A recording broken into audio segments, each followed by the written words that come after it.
I'm going to read you the story of Gracias, the Thanksgiving Turkey by Joy Cowley and illustrated by Joe Cepeda. My dad sent me a present, Miguel told everyone at school. I'm going with my grandmother to the train station to pick it up. That's exciting, Miguel, said his teacher. Do you know what it is? Maybe rollerblades. Maybe a baseball glove, said Miguel. It's from my dad, so it'll be something really good. Miguel's best friend Clarine said, You know about Miguel's dad? He has a big red and silver truck with 18 wheels, and he drives across the country in it. Abuela and Tila Rosa went to the train station with Miguel. There was a large box with holes in it. Through one of the holes poked a head with a beak and eyes. It's a bird, cried Miguel. On top of the box was a message.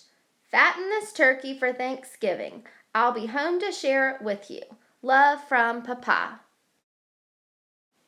When Miguel's grandfather saw the turkey, he said, Where can we put a turkey? A New York City apartment is not a farm. Que problema, said Tia Rosa. That brother of mine is loco. Miguel said, I love my turkey. I'm going to call her Gracias.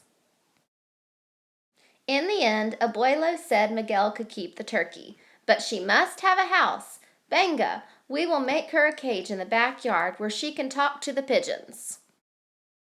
At the library, Miguel found a book about turkeys. He read that turkeys were grazers. They liked grain, but they also ate green plants.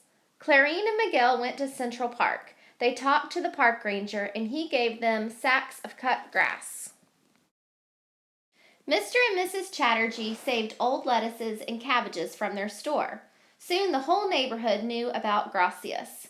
Hi, Clarine. Hi, Miguel, said Police Officer Devereaux. Is that turkey getting fat?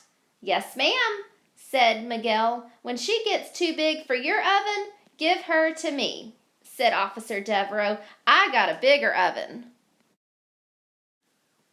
As Gracias grew, she became Miguel's amiga. She made a gobble-gobble noise every time she saw Miguel, and she ate from his hand. Abuela told Miguel, You can take Gracias out of her cage as long as you clean up after her. Miguel wanted to take his turkey out for a walk in the street. Abuelo made a ring to fit on the bird's leg, and he tied a cord to that ring. Now she will not fly away into someone's oven, Abuelo said.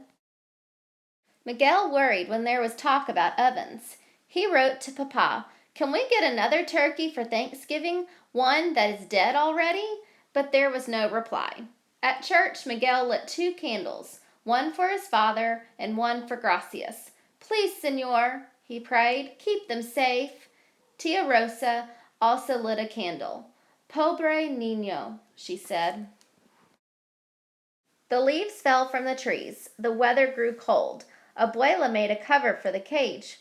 Why bother? Said Abuelo. It is nearly Thanksgiving. People shouldn't eat pets, said Miguel. She's a turkey, said Abuela. That's what turkeys are for. We're amigos, cried Miguel. I love her. I told you it would be a problem, said Tia Rosa. One Saturday afternoon, Clarine came over to watch football with Miguel. Suddenly there was a noise, louder than the television. Miguel jumped up. Gracias! The kids ran outside. The cage was empty.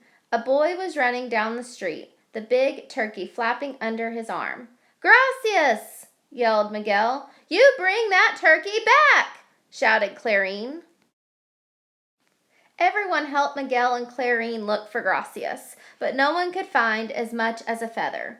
Mrs. Chatterjee said, How could someone steal your turkey? That's terrible. No worries, said Mr. Chatterjee. I have frozen turkeys in the shop. I give you one for free.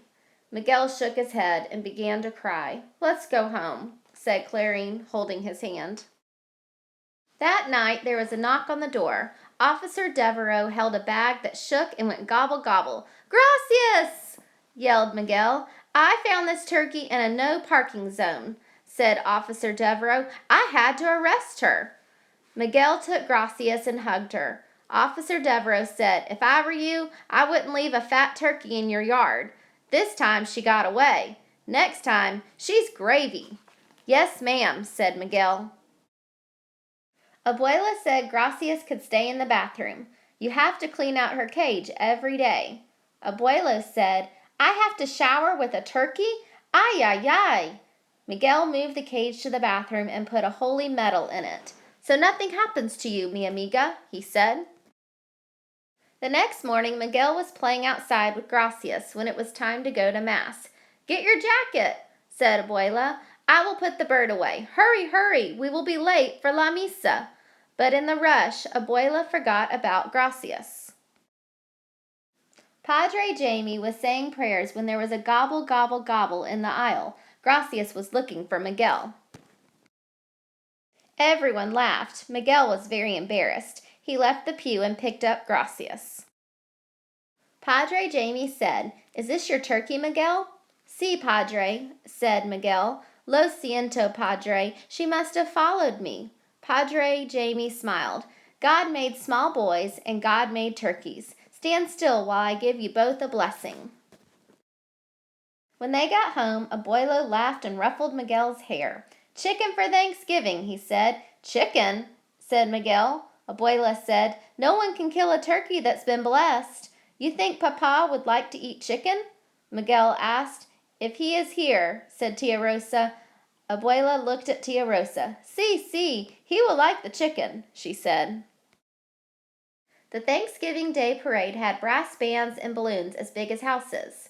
Miguel sat on Abuela's shoulders so that he could see everything, and some clowns on stilts threw confetti over him. "Did Papa like parades when he was as big as me?" he asked Abuelo. "Sure, Rosita too. I had one of them on each shoulder," Abuelo told Miguel. The apartment was filled with the fragrant smells of chicken and cornbread. Abuela brought out the salsa. "Please, can we wait some more?" Miguel asked. "We have waited 2 hours already, hijo," she said. The family sat down and watched Abuelo carve the chicken and bless the food. Abuela lifted her glass. "I am glad for this food. I am glad for this family. I am glad for this neighborhood and for this country." "Bravo, Mama!" cried Tia Rosa. Miguel lifted his glass of milk. "I am glad for Papa, and I am glad for Gracias." Abuelo said, "Where is that bird?" He left the room and returned with Gracias. Abuelo put Gracias on the chair next to Miguel and set a plate of cornbread in front of her. Gracias ate from the dish. Peck, peck, peck. "Now we have turkey for dinner," Abuelo laughed. "We talked to some people at a petting zoo," Abuela said to Miguel. "They will make a home for Gracias." "A zoo?" said Miguel. "You can visit her every week," said Abuela, "and I will not have to brush my teeth with feathers," Abuelo said.